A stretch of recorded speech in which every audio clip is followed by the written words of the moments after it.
আসসালামু আলাইকুম। আশা করি সবাই ভালো আছেন। চলুন আমরা দেখে নিই আজকে চিত্র বিচিত্র খবরে কি থাকছে। বাংলাদেশের প্রথম প্লাস্টিক বোতলের বাড়ি।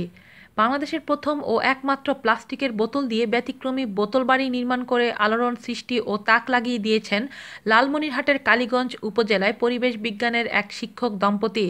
আর আকর্ষণীয় ওই বাড়ি দেখতে অনেক দূর দূরান্ত থেকে উৎসুক জনতা ভিড় জমাচ্ছেন। উপজেলার চন্দ্রপুর ইউনিয়নের সীমান্তবর্তী প্রত্যন্ত নদাবাস গ্রামে প্রায় ১৭০০ স্কয়ার ফিট এ বাড়ি নির্মাণ করেন আব্দুল বারীর ছেলে রাশিদুল আলম ও তার স্ত্রী আসমা খাতুন। বাড়ি তৈরির কাজ প্রায় শেষের দিকে, সেখানে নেই কোনো ইটের ব্যবস্থা। সরেজমিনে কথা বলে জানা গেছে, রাশিদুল আলম ও তার স্ত্রী আসমা খাতুন দুইজনেই ঢাকার শেখ বোরহানুদ্দিন পোস্ট গ্র্যাজুয়েট কলেজে অস্থায়ীভাবে শিক্ষকতা করতেন। তাদের দুই ছেলের মধ্যে বড় ছেলে রফিদুল মানসিকভাবে অসুস্থ, তাই শহরের কোলাহল ছেড়ে ও চিকিৎসকের পরামর্শে দূষণমুক্ত প্রাকৃতিক পরিবেশে ছেলেকে বড় করতে চলতি বছর গ্রামের বাড়িতে ফিরে আসেন তারা। ফলে নিজেদের একটি বাড়ির প্রয়োজনীয়তার কথা ভেবে ইন্টারনেটের সাহায্যে স্বল্প খরচ আর পরিবেশ বান্ধব বাড়ির তৈরির ফর্মুলা খুঁজতে থাকেন ওই দম্পতি। প্রযুক্তির সাহায্যে জানতে পারেন পরিত্যক্ত প্লাস্টিকের বোতল দিয়ে ইকো হাউস নামে চমৎকার বাড়ি তৈরি করেছেন জাপানিরা। স্বামী স্ত্রী দুজনেরই পরিবেশ বিজ্ঞানের ছাত্র ছিল বলে বিষয়টি নিয়ে বেশ আগ্রহী হয়ে ওঠেন তারা। তবে শুরুতে অনেকেই তাদের এই প্লাস্টিকের বোতলের বাড়ি করা নিয়ে হাসাহাসি তামাশা করেছে ঠিকই, কিন্তু নিজেদের সিদ্ধান্ত থেকে পিছপা হননি তারা।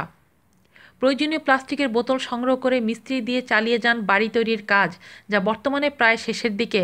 আর সেই বাড়ি যখন অনেক দূর দূরান্তের মানুষজনও দেখতে আসছেন, তখন গর্বে বুক ভরে যায় ওই দম্পতির। কারণ পরিবেশ বান্ধব বাড়ি তৈরি করে একসময় হয়তো দেশের মানুষের কাছে বোতল হাউসের উদ্ভাবক হিসেবে পরিচিতি লাভ করতে পারেন রাশিদুল আসমা দম্পতি। ১৭০০ স্কয়ার ফিট বসতভিটায় ৪ রুমের থাকার ঘর, ২টি বাথরুম, রান্নাঘর ও বারান্দা তৈরিতে সর্বত্র বিভিন্ন সাইজের বোতল ব্যবহার করা হয়েছে।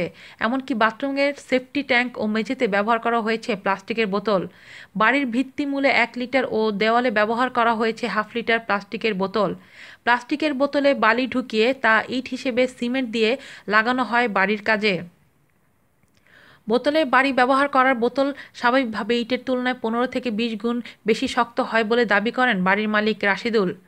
বাড়ির মালিক রাশিদুল আর তার স্ত্রী আসমা খাতুন জানায়, তাদের এ বাড়ি করতে ৭৫ থেকে ৮০ হাজার প্লাস্টিকের বোতল প্রয়োজন হয়েছে, তাই বোতল কিনেছেন ৬০ মণ।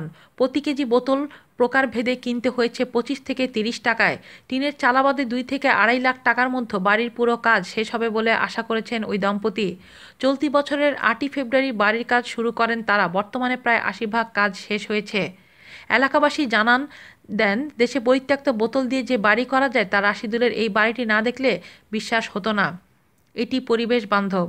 আজ এ পর্যন্তই। ভালো থাকবেন সবাই। আল্লাহ হাফেজ।